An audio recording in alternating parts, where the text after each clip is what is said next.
정말 큰 어려움을 만나면 결국 남는 것은 하나님밖에 없다는 것을 알게 됩니다. 금방이라도 다 끝날 것 같은 상황에서 그래도 믿음을 붙들 수 있다면 비록 휘어진다고 해도 부러지지는 않을 것입니다. 인간이 겪을 수 있는 가장 큰 고통을 겪었던 욥은 마침내 이 땅에 서실 구원자를 부르며 기다립니다. 오늘 말씀은 욥기 19장 21절부터 29절이고요. 그 중에서 25절 읽겠습니다. 내가 알기에는 나의 대속자가 살아계시니 마침내 그가 땅 위에 서실 것이라. 오늘 본문에서 욥은 하나님의 손이 자신을 치셨다며 친구들에게 자신을 불쌍히 여겨달라고 호소합니다. 그는 자신의 말이 철필과 나무로 바위에 영원히 새겨졌다면 좋겠다고 말합니다. 자신을 구원하실 구원자가 살아계셔서 땅 위에 서시고 자신은 하나님을 볼 것이라고 확신합니다. 또 욥은 친구들도 심판의 칼을 두려워하라고 조언합니다. 특히 오늘 25절에서 욥이 고백하는 신앙의 정수를 만날 수 있는데요. 내가 알기에는 나의 대속자가 살아계시니 마침내 그가 땅 위에 서실 것이라. 여기서 욥이 기다리는 대속자란 누구를 말하는 걸까요? 경제적인 어려움을 겪는 친족을 위해 가족이나 토지를 다시 구입함으로써 어려움과 위험에서 구해주는 가까운 혈연자를 뜻합니다. 룻기에 보면 보아스가 가장 가까운 친족으로서 룻을 받아들입니다. 보아스가 룻의 대속자, 구원자를 상징하는 거죠. 욥은 자신이 감당할 수 없는 큰 고통을 당했고 또 몸도 병들어서 더 이상 친구들의 조롱을 받아도 대꾸할 힘이 없었습니다. 그래서 그는 대속자를 대망했던 것입니다. 욥은 두 가지 의미로 대속자, 즉 구원자를 기다렸는데요. 첫째는 육체를 구원해 줄 것을 기대감으로 기다렸고 또 하나는 자신의 무죄함을 변증해 줄 분으로서 구속자를 기다렸습니다. 그가 땅 위에 서실 것이다 라는 것은 하나님께서 자신의 무죄함을 증거하실 분으로서 서주실 것을 기대하는 것입니다. 여기에서 대속자로 불리는 구원자는 사람이 아니에요. 욥은 그 누구도 자신을 고통에서 구원할 수 없다는 것을 잘 알고 있었을 것입니다.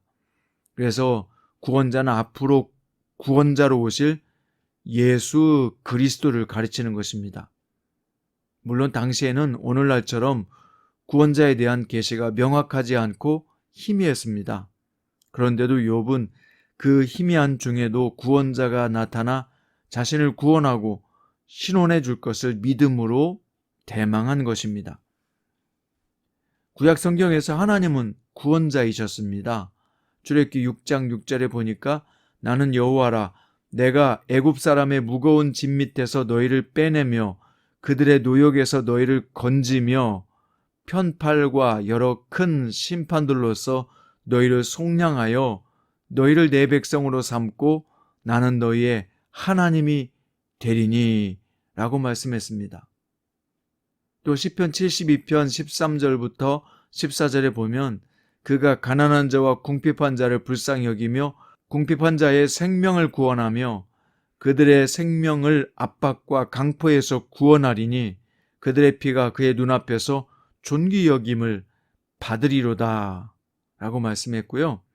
시편 130편 8절에 보면 그가 이스라엘을 그의 모든 죄악에서 속량하리로다. 이새서 49장 26절에 보면 모든 육체가 나 여호와는 내 구원자요 내 구속자요 야곱의 전능자인 줄 알리라 라고 말씀했습니다. 또한 오늘 본문에서 말하는 대속자는 살아계신다고 했는데 하나님은 살아계신 분입니다. 느헤미야 9장 6절에 보니까 오직 주는 여호와시라 하늘과 하늘들의 하늘과 이럴 성신과 땅과 땅 위의 만물과 바다와 그 가운데 모든 것을 지으시고 다 보존하시오니 모든 천군이 주께 경배하나이다 라고 말했습니다.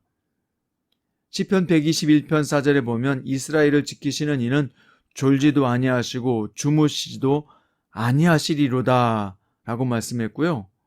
오늘 또 보면 욥이 대속자는 땅 위에 서신다고 했는데 이것은 이 땅에 육체로 오실 예수 그리스도를 예언하는 말씀이에요. 말라기서 3장 1절의 예언에 보면 만군의 여호와가 이르노라 보라 내가 내 사자를 보내리니 그가 내 앞에서 길을 준비할 것이요 또 너희가 구하는 바 주가 갑자기 그의 성전에 임하시리니 곧 너희가 사모하는 바 언약의 사자가 임하실 것이라 라고 말씀했습니다. 바로 구원자가 성전에 임한다, 땅에 온다는 것입니다. 시편 96편 13절에 보면 그가 임하시되 땅을 심판하러 임하실 것임이라 라고 말씀했습니다. 그리고 요한복음 1장에 보면 태초에 말씀이셨던 하나님이 자기 땅에 오매 라고 되어 있습니다. 14절에 보면 말씀이 육신이 되어 우리 가운데 거하시매 라고 말했습니다. 그러니까 구약 성경은 욥의 말처럼 이 땅에 구원자가 오실 것이라고 예언했고 요한복음은 그분이 오셨다 라고 증언하는 것입니다.